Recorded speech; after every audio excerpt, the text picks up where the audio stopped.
একইভাবে বিরাজমান ছিল কৃষি সেক্টরেও।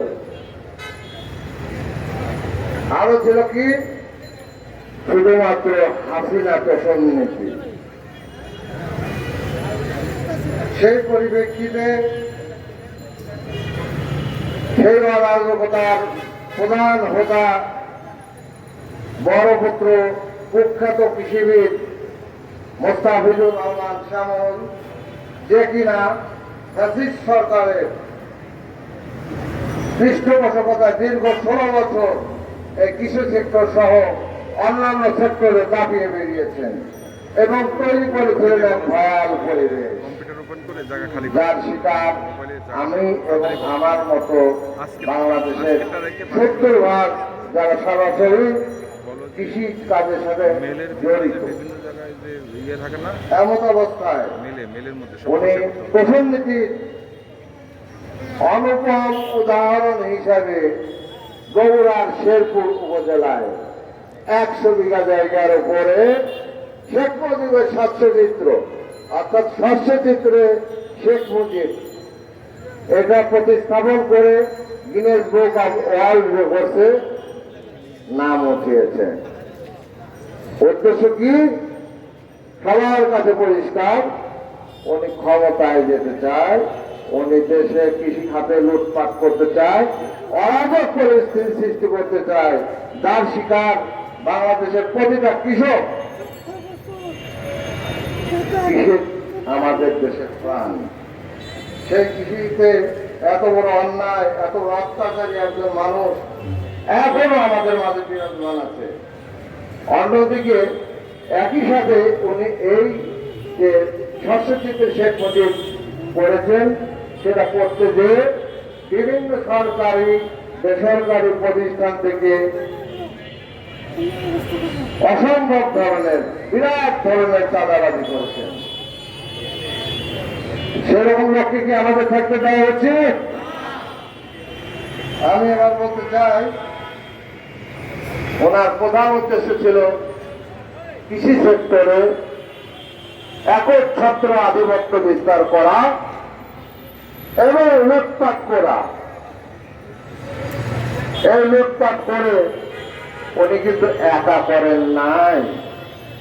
আপনারা হয়তো অনেকেই জানেন যে ওনার একটা কোম্পানি ছিল ন্যাশনাল এগ্রিকেয়ার, এখনো আছে।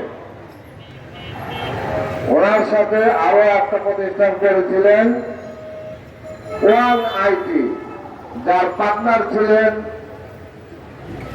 আওয়ামী লীগের ফ্যাসিস্ট আওয়ামী লীগের মাফিয়া আওয়ামী লীগের যুগ্ম সাধারণ সম্পাদক আফম বাহাউদ্দিন নাসিম এবং কৃষক লীগের সভাপতি সমীর চন্দ্র। তাদের সাথে তার পার্টনারশিপ ছিল, মূলত কারণ ছিল দেশ থেকে অর্থ পাচার করা। এবং উনি কাজ করেছেন একজন কোষাধ্যক্ষের ন্যায়। এদেশ থেকে অর্থ পাচারের মাধ্যমে উনি ওনার মেয়ের নামে আমেরিকাতে এমপিও করেছেন। আমরা অনেকে এই বিষয়গুলো জানি না। আজকে আমার জানানোর উদ্দেশ্য হচ্ছে যে উনি এখনো ওনার স্বপ্নে বিভোর। শেখ হাসিনার এজেন্ডা, প্রধানতম এজেন্ডা, যদি কৃষিখাতকে ধ্বংস করা যায় তাহলে বাংলাদেশকে ধ্বংস করা যায়। সেই ধ্বংসের নীল নকশা বাস্তবায়নের উদ্দেশ্যে উনি এখনো বাংলাদেশ ছাড়েন নাই। উনি 100 কোটি টাকা বাজেট করেছেন, অনেক ডিক্লার দিয়েছেন, এগুলো খবর আমাদের কাছে আসে। যে কোনোভাবে উনি এই বাংলাদেশে থেকে যেতে চান এবং বিভিন্ন জায়গায় ম্যানেজ করে শেখ হাসিনার এজেন্ডাগুলিকে উনি বাস্তবায়ন করবেন। ইতিমধ্যেই যে সমস্ত সৎ কর্মকর্তা এই কৃষিক্ষেত্রে বিরাজমান আছে তাদের নামে নামে বেনামে মামলা চালিয়েছেন। উনি আপনার বিভিন্ন রাসায়নিক যারা আমদানি করেন তাদেরকে এমন একটা ভয়াক্ত পরিবেশের মধ্যে ফেলেছেন, তারা এখন ব্যবসা করবেন কিনা সেটা নিয়ে দ্বিধায় আছেন। সামনে বড় মৌসুম, আমাদের সবচেয়ে বড় মৌসুম রবি মৌসুম, আলু বেগুন থেকে শুরু করে বিভিন্ন রকমের প্রধান চাষ হয় এই সামনের মৌসুমে। সেই মৌসুমে উনি ওনার বিরাট সিন্ডিকেট আছে, যে সমস্ত লোকজন এই সারের ব্যবসার সাথে জড়িত তাদের সাথে বেশিরভাগ লোকই কিন্তু আওয়ামী ফ্যাসিস্ট মাফিয়া চক্রের সাথে জড়িত। সার সিন্ডিকেটের কারণে আগামীতে আমি আশঙ্কা করছি উনি সারের সম্পদ করবেন অথবা ডাবল দামে বিক্রি করাবেন। সরকারকে বেকায়দা ফেলার জন্য যত রকমের কাজ আছে উনি সেই কাজগুলো করে যাবেন, এটা ওনার দৃঢ় প্রত্যয়। এটা আমরা বিভিন্ন রকম কারসাজিতে বুঝতে পেরেছি। উনি আজকে মাটিদের নিচে পড়া থাকা উচিত, বিদেশে দেওয়া উচিত, চালাচ্ছেন না। উনি আছেন বাংলাদেশে এবং বুক ফুলিয়ে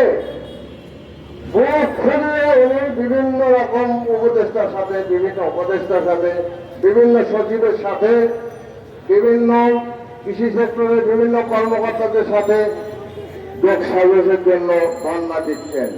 আমরা সব উপদেষ্টা মহোদয়দের, প্রধান উপদেষ্টা সহ এবং এই সেক্টরের সমস্ত কর্মকর্তাদেরকে জানাতে চাই, ওনাকে কোথাও প্রবেশের অধিকার দিয়ে বাংলার কৃষিকে ধ্বংস করার অপরাধ করা বিচারে সেটা আমরা কোনোভাবে হতে দেব না, ইনশাল্লাহ। অনেকেই বলে দেশের চতুর্থ স্তম্ভ, রাষ্ট্রের চতুর্থ স্তম্ভ, কিন্তু কৃষিক্ষেত্রে আমি বলবো আপনারা প্রধান স্তম্ভ। কি আপনাকে একমত?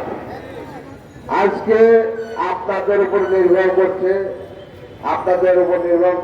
উনি কতটুকু ষড়যন্ত্র করতে পারবে, উনি কি কি ষড়যন্ত্র করেছেন সেগুলো আপনারা উদ্ঘাটন করেন। শুধু আমার মুখের কথা নয়, আপনারা নিজেরা উদ্ঘাটন করেন। এর মধ্যেই উনি ওনার কার্যক্রম কিন্তু অব্যাহত রেখেছেন এবং সর্বশেষ উনি যেটা ডিক্লেয়ার করেছেন, বগুড়া থেকে উনি নমিনেশন নেবেন বিএনপি থেকে, এবং এই প্রচেষ্টার অংশ হিসেবে উনি বিভিন্ন রকমের ছবি কার্ড পেস্ট করে সচিবালয়ের কৃষি উপদেষ্টা সহ অন্য উপদেষ্টাদের কাছে উপস্থাপন করেছেন। আপনারা নিশ্চয়ই খোঁজ খবর নিলে বিস্তারিত জানতে পারবেন। এহেন মাফিয়ার দোষর এই ফ্যাসিস্ট আওয়ামী সুবিধাভোগী কৃষিক্ষেত্রে এই যে মাফিয়া মোস্তাফিজুর রহমানকে আর আমরা বাঁচতে দিব না। আজকে আমাদের সাথে যারা উপস্থিত হয়েছেন তাদের সাথে যে প্রতিজ্ঞা করতে চাই, সবাইকে দাবি করেছেন, আমি সবার দাবির সাথে একমত পোষণ করতে চাই, বলতে চাই আগামী 24 ঘন্টার মধ্যে যদি তাকে গ্রেপ্তার করা না হয় বারবার অফিসে আন্দোলন চলবে। কৃষি এবং কৃষক বাঁচাও আন্দোলন তার লড়াই চালিয়ে যাবে। সে লড়াই আপনাদেরকে সহযোগী হিসাবে আমাদের সাথে আমরা পাওয়ার জন্য আশাবাদ ব্যক্ত করছি।